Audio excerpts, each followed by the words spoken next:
فاسألوا أهل الذكر إن كنتم لا تعلمون۔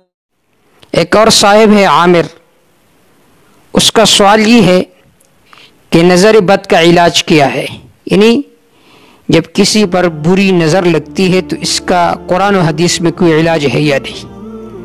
تو اس کا جواب یہ ہے کہ یہ بات ذہن میں رکھے کہ حدیث پاک میں آتے العین حق، نظر لگنا حق ہے، لیکن اس کا علاج بھی وہ موجود ہے۔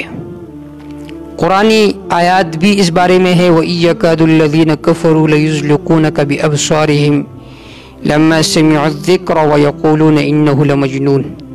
اس آیت کے پڑھنے کا بھی اہتمام کرے تو انشاءاللہ نظر سے حفاظت ہوگی۔ اسی طرح احادیث میں بھی اس کے بارے میں علاج موجود ہے۔ ایک تو یہ ہے کہ جب بھی آپ کو کوئی اچھی چیز لگے تو ماشاءاللہ کہنا چاہیے۔ جب آپ ماشاءاللہ کہو گے تو اس سے آپ کی نظر کسی پر بری طور پر نہیں لگے گی، کیونکہ حدیث پاک میں آتا ہے اگر تقدیر سے کوئی چیز سبقت کرتی تو یہ نظر بد سبقت کرتی۔ تو اس وجہ سے اس کا بہت زیادہ اہتمام کرنا چاہیے کہ جب بھی کوئی چیز اچھی لگے تو ماشاءاللہ کہنا چاہیے۔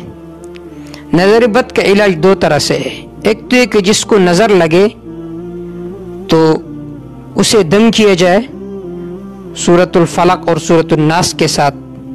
اسی طرح دوسرے مسنون اذکار ہے اعوذ بکلمات اللہ التامات من شر ما خلق۔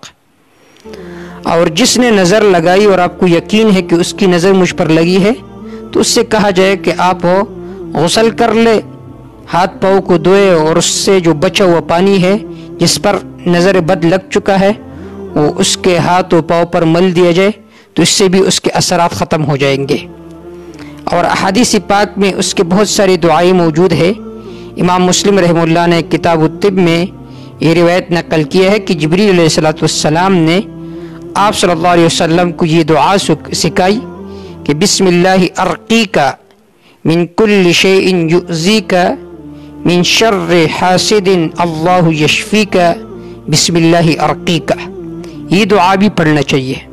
اسی طرح احادیث میں احتیاطی تدابیر بھی موجود ہے، جیسا کہ حدیث پاک میں آتا ہے کہ حضرت حسن اور حضرت حسین رضی اللہ تعالی عنہ کو جناب رسول اللہ صلی اللہ علیہ وسلم دم کیا کرتے تھے ان کلمات کے ساتھ اعیذکما بکلمات اللہ التامہ من کل شیء وہامہ ومن کل عین لامہ۔ انہی کلمات کے ساتھ آپ صلی اللہ علیہ وسلم حضرت حسن اور حضرت حسین رضی اللہ تعالی عنہ کو دم کیا کرتے تھے۔ یہ ہے مسنون اذکار جو قرآن مجید میں اور احادیث میں مذکور ہے۔ اس کے علاوہ جو چیزیں لوگوں میں مشہور ہے، پتے وغیرہ جلاتے ہیں تاکہ نظر نہ لگے، یہ جو چیزیں ہیں یہ عوام میں مشہور ہو چکی ہے، شریعت میں اس کا کوئی اصل نہیں ہے۔ شریعت میں نظر بد کا علاج موجود ہے، اعوذ بکلمات اللہ التامات من شر ما خلق، اس طرح سورۃ الفلق، سورۃ الناس، دوسرے بہت سارے اذکار ہیں، اس کا اہتمام کرنا چاہیے۔